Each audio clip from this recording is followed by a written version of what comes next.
அன்பானவர்களே,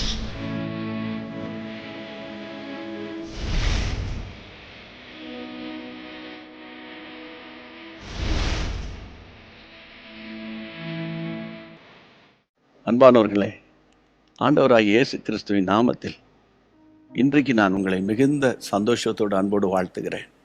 தேவன் நல்லவர் பிரியமானவர்களே. அவருடைய கிருபை என்றைக்கும் இருக்கிறது. இன்றைக்கும் அவருடைய கிருபை உங்களை தாங்கும். ஆமேன். அவரை நம்புகிற ஒருவரையும் அவர் கைவிட்டதாக வரலாறே கிடையாது.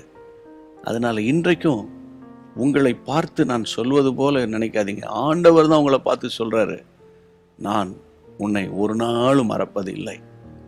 மட்டுமல்ல, இன்றைக்கு அவர் உங்களுக்கு கொடுக்க போகிற தீர்க்க தரிசன வார்த்தையை நீங்கள் நம்புனீங்கன்னா நீங்கள் சொல்வீங்க, நான் நம்புகிறதெல்லாம் அவரால் வருதுன்னு. ஓகே, அதனால் இப்போ அந்த வார்த்தைக்கு நேரம் உடனே உங்களை அழைத்து செல்கிறேன். சங்கீதம் 104:4 தம்முடைய தூதர்களை காற்றுகளாகவும் தம்முடைய ஊழியக்காரரை அக்கினி ஜுவாலைகளாகவும் செய்கிறார். நீ நினைக்கலாம், ஊழியக்காரர் தானே அக்கினியா மாற்றுறார், நாங்கள் சாதாரண சர்ச் மெம்பர் தானே, ஆண்டவர் நம்புகிற பிள்ளைங்க தானே அப்படின்னு நீங்கள் நினைச்சிடாதீங்க. ஒவ்வொரு விசுவாசிகளையும் கர்த்தர் ஊழியர்களாக பார்க்குறார். ஆமேன். கடைசி காலத்தில் கர்த்தருடைய பிள்ளைகளை, ஒவ்வொரு தேவ பிள்ளைகளும், உங்களுக்கு தெரியும், பழைய ஏற்பாட்டில் ஒவ்வொரு இஸ்ரவேலரும் அவருடைய ஊழியர்கள் என்று வேதம் சொல்லுகிறது. மட்டுமல்ல, புதிய ஏற்பாட்டு காலத்துக்கு வரும்போது விசுவாசிகளால் நடக்கும் அடையாளங்கள் அப்படிங்கிறார் ஆண்டவர். நீங்க ஆண்டவருடைய பிள்ளை, நீங்க சுவிசேஷம் அறிவிக்க தகுதியானவங்க. அதனால உங்களுக்கு உங்க வீட்டுக்கு இன்னைக்கு சொல்ற வார்த்தை என்ன தெரியுமா? அக்கினி ஜுவாலையாக கர்த்தர் உங்களை மாற்றுவார். உங்களை சுற்றிலும் ஒரு அக்கினி எரியும். ஆமென். அது பரலோக அக்கினி. அதே நேரத்தில் உலக அக்கினியின் வழியாக நடந்தாலும், அக்கினியின் வழியாக நடந்தாலும் அந்த அக்கினி உங்களை பற்றாது பிரியமானவர்களே. கர்த்தருக்கு ஸ்தோத்திரம். அப்படியா? இப்படி ஆண்டவர் நடத்துவாரா? அந்த எக்ஸ்பீரியன்ஸ் உங்களுக்கு வரணும்னா, எம்மாவு சீஷர்கள் கர்த்தருடைய சமூகத்தில் இருக்க வேண்டியவங்க எம்மாவு நோக்கி போயிட்டு இருக்கிறாங்க. உங்களுக்கு தெரியும், லூக்கா 24 எருசலேமிலிருந்து எம்மாவூர் போகும்போது ஆண்டவர் அவர்களோடு பேசிக்கொண்டு போகிறார். அவங்க சொல்றாங்க, இந்த வேத வசனங்களை அவர் விளக்கி காண்பித்த போது நம்முடைய இருதயம் கொழுந்து விட்டு எரியவில்லையா? ஆமென். வேத வசனங்களை நீங்க நல்ல வாசித்து ஜெபிக்கும் போது பாருங்க, உங்க உள்ளத்துல ஒரு அக்கினியை நீங்க பார்ப்பீங்க. கையை வைத்து ஆண்டவருக்கு நன்றி சொல்லிருங்க. என் அன்பு தேவனுடைய பிள்ளைகளே, கடைசி நாட்கள்ல உங்களை சுற்றிலும் அவர் அக்கினி மதிலாக இருப்பேன் என்று வாக்குத்தத்தம் கொடுத்திருக்கிறார். உங்களையே கர்த்தர் அக்கினியாக மாற்றிடுவார். ஏன்னா உங்க மேல இருக்கிற அபிஷேகம் சாதாரண அபிஷேகமா?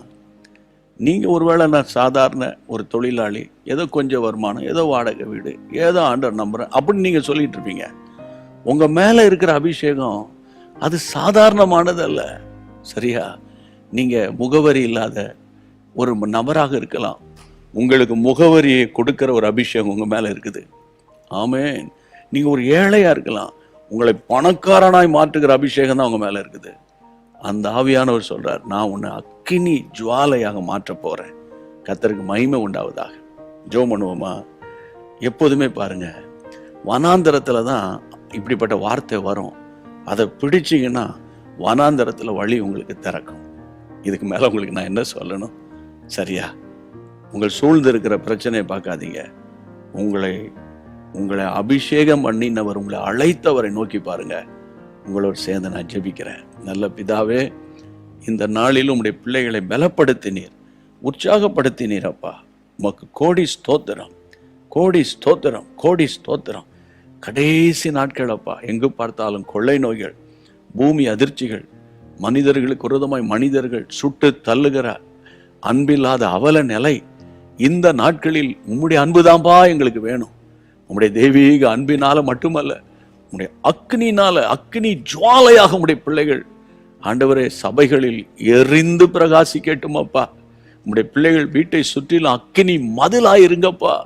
வேதத்தை எப்போதெல்லாம் வாசிக்கிறார்களோ உம்முடைய பிள்ளைகளுக்குள்ள இருக்கிற அபிஷேகம் கொழுந்து விட்டு எரியட்டோம்ப்பா. உமக்கே மகிமை உண்டாகட்டும். ஜெபத்தை கேட்டு இன்னும் என்னென்ன ஆசீர்வாதங்களுக்காக ஜெபிக்கிறாங்களோ ஒவ்வொன்றையும் கொடுத்து திருப்திப்படுத்தி ஆசீர்வதியும். இயேசுவின் நாமத்தில் ஜெபிக்கிறோம் பிதாவே, ஆமென். பிரியமானவர்களே, உண்மையிலே நீங்கள் பாக்கியவான்கள், சரியா? ஆனால் ஒன்று மட்டும் சொல்லாமல் இருக்கவே மாட்டேன். நீங்கள் பெற்ற ஆசீர்வாதத்தை பிறருக்கு சொல்கிறதுக்கு எளிதில் ஷேர் பண்ணுங்க. ஆண்டவருடைய ராஜ்யத்தை கட்டுவோம், ஆண்டவருடைய நாம மகிமைப்படும். நீங்கள் பெற்ற ஆசீர்வாதங்களை கமெண்ட் செக்ஷனில் பதிவு பண்ண மறந்துடக்கூடாது. ஆண்டவருடைய நாமம் மகிமைப்படும். உங்களுடைய ஜெப வேண்டுதல் தேவைகள் எதுவாக இருந்தாலும் நீங்கள் எனக்கு தெரியப்படுத்துங்க. இமெயில் மூலமாய், வாட்ஸ்அப் மூலமாய். ஆண்டவருடைய நாமம் மகிமைப்படும். God bless you. அன்பான தேவனுடைய பிள்ளைகளே, இச்செய்தி உங்களுக்கு மிகுந்த ஆசீர்வாதமாக இருந்ததென்று நாங்கள் நம்புகிறோம். தொடர்ந்து எங்கள் செய்திகளை கேட்டு கர்த்தருக்குள் ஆசீர்வதிக்கப்பட ஜீசஸ் மீட்ஸ் மினிஸ்ட்ரீஸ் என்கிற எங்கள் யூடியூப் சேனலை சப்ஸ்கிரைப் செய்யுங்கள். மேலும் உங்கள் ஜெப உதவிக்கு எங்களோடு நீங்கள் தொடர்பு கொள்ள வேண்டிய தொலைபேசி எண் 9842252836 மற்றும் 7299546363. Email gpsrobinson@hotmail.com. கர்த்தர் உங்களை ஆசீர்வதிப்பாராக.